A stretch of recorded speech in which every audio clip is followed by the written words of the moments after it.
Bendiciones a todos. Saludos hermanos y amigos. Nuevamente nos encontramos reflexionando el Evangelio de este día, tomado de San Lucas en el capítulo 7, versículo del 1 al 10.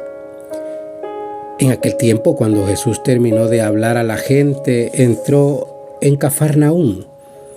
Había allí un oficial romano que tenía enfermo y a punto de morir a un criado muy querido. Cuando le dijeron que Jesús estaba en la ciudad, le envió a algunos de los ancianos de los judíos para rogarle que viniera a curar a su criado. Ellos, al acercarse a Jesús, le rogaban encarecidamente diciendo: «Merece que le concedas ese favor, pues quiere a nuestro pueblo y hasta nos ha construido una sinagoga». Jesús se puso en marcha con ellos. Cuando ya estaba cerca de la casa, el oficial romano envió unos amigos a decirle: «Señor, no te molestes, porque yo no soy digno de que tú entres en mi casa. Por eso ni siquiera me atreví a ir personalmente a verte.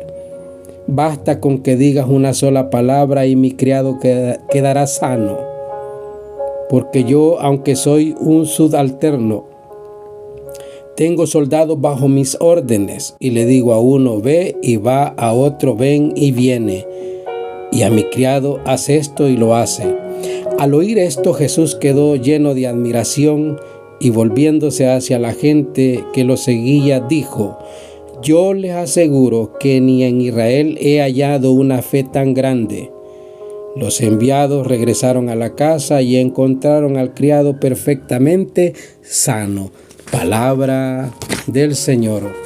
Gloria y honor a ti, Señor Jesús. Nuevamente le saluda el hermano José Luis González, predicador católico y misionero. Reflexionemos, meditemos, hagamos nuestra esta palabra, este evangelio. Y yo quiero invitarles a que puedan leer la primera lectura de hoy, tomada de la carta del apóstol San Pablo a los Corintios, en el capítulo 1, versículo del 17 al 26.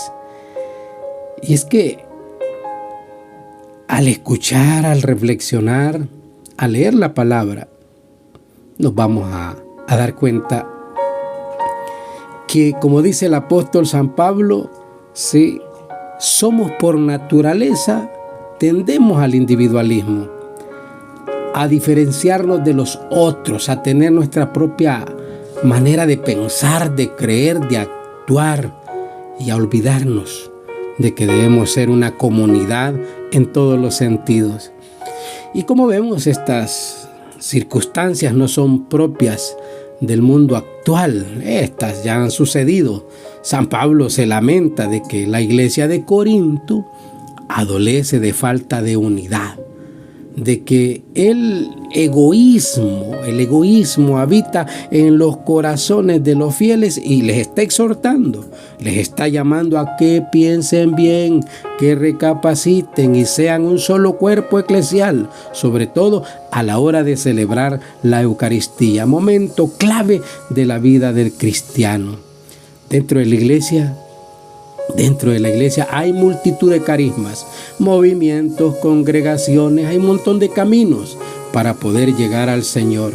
Pero no debemos olvidar nunca que todos pertenecemos a un mismo cuerpo, cuya cabeza es Cristo, y que nada ni nadie puede separarnos. No podemos pensar en yo o nosotros, debemos pensar en clave universal de iglesia. Eso somos católicos. Porque la iglesia católica, la palabra católico significa universal, y dentro de esa universalidad siempre debemos estar en clave de la unidad con el Señor y con los hermanos. La separación lleva a la discordia al egoísmo, y el egoísmo al pecado, y el pecado nos aleja de Dios. Por eso es tan importante que permanezcamos unidos a los hermanos, que seamos familia de verdad, que vivamos la fe en comunión. Sí, una fe en comunión, una fe en comunión real con el Señor. Unidos como hermanos, que seamos familia de verdad, que vivamos esa comunión, como dice la alabanza, juntos como hermanos, miembros de una iglesia. Vamos caminando al encuentro del Señor y que apartemos nuestros propios intereses y gustos en favor de los demás y de la unidad de la iglesia. El Evangelio nos habla de la humildad, de la limpieza de corazón, de la fe. Para mí, este pasaje del Evangelio, y para los expertos en teología, es uno de los más enternecedores por varios motivos. La fe del centurión, que además es un hombre bueno. Dicen, la Escritura nos presenta, mira, nos ha construido la sinagoga, o sea, casa de oración. Este Evangelio nos presenta esa fe de ese hombre, nos presenta la misericordia de Dios. Jesús se admiró de él. Nos presenta la curación que proviene de Cristo. Aquellos enviados encontraron al siervo sano cuando llegaron a verle de nuevo. Es admirable todo lo que se nos narra.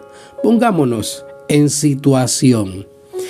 Un hombre ajeno al pueblo de Israel oye hablar de Jesús, tiene un siervo enfermo y acude al maestro en busca de solución. Es un centurión, un representante del poder, pero su carácter humilde le impide presentarse en persona y envía a unos amigos. Su pureza de corazón hará que Cristo se conmueva y exclame: os digo que ni en Israel he encontrado tanta fe, porque la fe de ese hombre salta a la vista de todos. Dice Jesús, no importa que sea extranjero, que sea pagano, que venga de otras tierras. Lo único que importa es su actitud ante Cristo, del que ha oído hablar y en quien cree desde el fondo de su corazón. ¿Cuánto tenemos que aprender del centurión?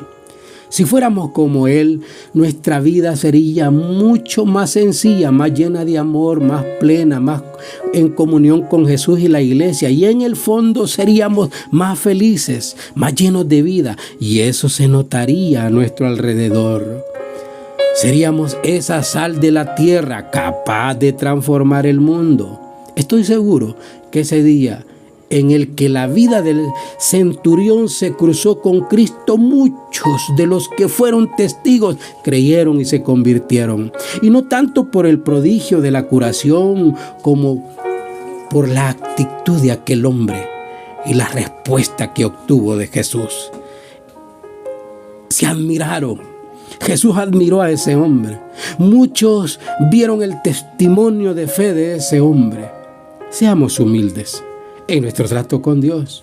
Confiemos plenamente en Él. Dejémonos de lado nuestras circunstancias, nuestros deseos mundanos, nuestros recelos y prejuicios. El Señor sabrá recompensarnos con su infinita misericordia y sirvámosle al Señor, como les decía ayer en un retiro de servidores, nos decía la palabra, sirvamos de corazón.